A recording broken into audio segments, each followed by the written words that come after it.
Welcome back to The Explainer. So very soon, the 23rd edition of the absolute biggest sporting event on the planet is going to kick off. But as I started digging into the numbers for this one, I realized something. This upcoming World Cup isn't just a monumental event for sports fans. It is an absolute paradise for geographers, data nerds, and really anyone who's fascinated by how the world connects. We are looking at 3 massive host countries, mind-boggling distances, bizarre mathematical anomalies, and some incredible geopolitical quirks that you simply will not find on a standard sports broadcast. Okay, let's dive into this. To really wrap your head around the sheer scale of what we're dealing with here, we have to start with this staggering number. 21.5 million. That is the combined square kilometers of our 3 host nations, Canada, the United States, and Mexico. When you put these 3 massive North American territories together, they make up 14.4% of all the emerged landmass on Earth. Just think about that for a second. If you threw a dart at a map of all the solid ground on the planet, there's nearly a 15% chance it lands on our host territory. It's a geographical footprint that's completely without precedent. Section 1, a record-sized host. And kicking off this massive footprint is Mexico, stepping into the record books as the very first country on Earth to host this tournament for a 3rd time, having previously hosted in 1970 and 1986. They'll actually be hosting the inaugural match against South Africa at the Azteca Stadium. Now, when we talk about massive host territories, your mind probably jumps straight to 2018, right? Russia is, of course, the single largest country in the world by a wide margin. But I actually had to double-check this next number, because 2026 rewrites the rulebook entirely. By combining Canada, which is the 2nd largest country globally, the United States, the 4th, and Mexico, the 14th, this North American alliance creates a tournament footprint that is a full 25% larger than the massive expanse administered from Moscow back in 2018.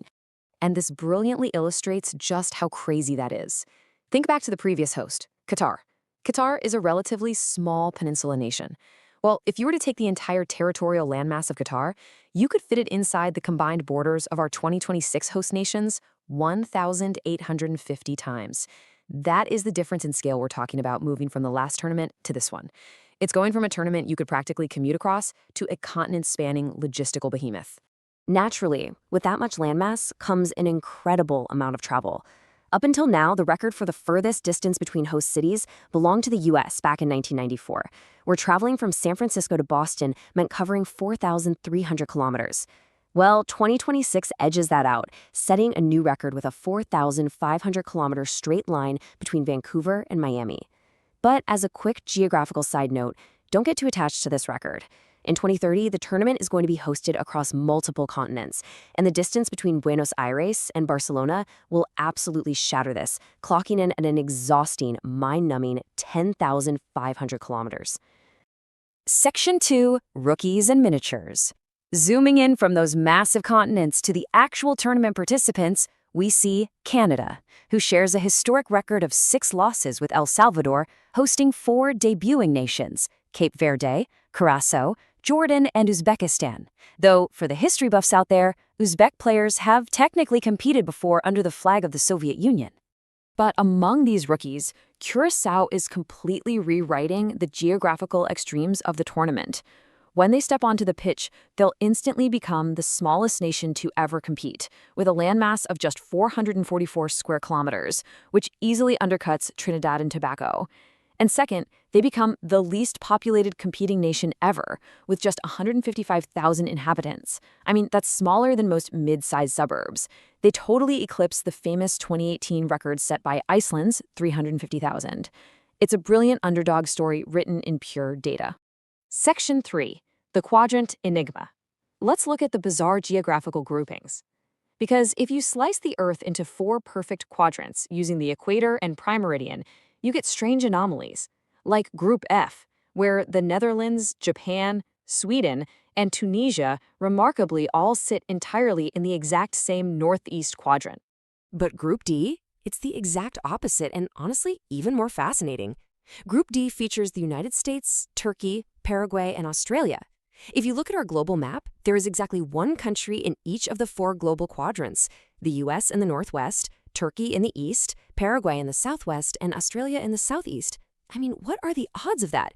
In the 128 historical groups formed throughout the tournament's history, a perfect four-quadrant split has only happened 6 times, specifically in 1974, 1982, 2002, 2010, and 2014.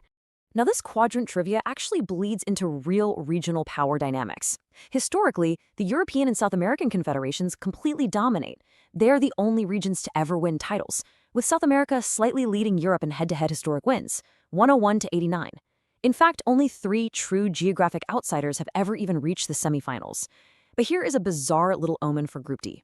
In those rare historical groups featuring all 4 different global quadrants, the team from the southwest quadrant always advances, while the other southern hemisphere team always goes home. So Paraguay might just have a geographical omen on their side this time around. Section 4. Where were the players born? Let's zoom in even further from national teams to the individual players, revealing how modern rosters are a geographical puzzle of birthplaces. Now, what's really interesting about this slide is looking back at our record-breaking rookie Curaçao.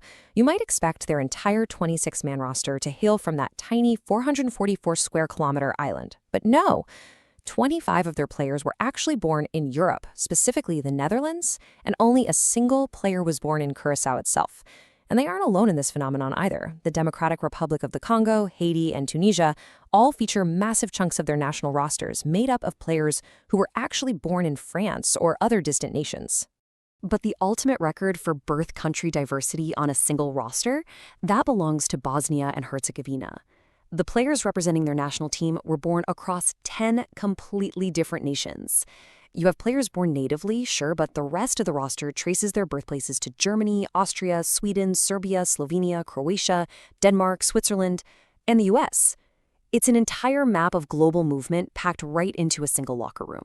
Section 5. The Ghost of 1982. To understand our final geographical quirk, we have to build some suspense and look at a highly anticipated, deeply controversial matchup in Group J between Austria and Algeria, and the dark sporting history they share from 1982.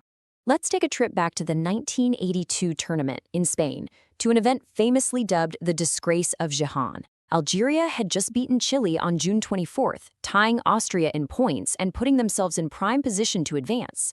The next day, Austria played West Germany in the final group match. Both teams knew the exact math required to advance. In the 10th minute, West Germany scored. And for the next 80 minutes, absolutely nothing happened. The 2 European teams engaged in a shocking display of total non-aggression. They just passed the ball around safely, fully aware that a 1-0 result meant both of them would advance while eliminating Algeria. The outrage was so severe that it triggered a permanent rule change.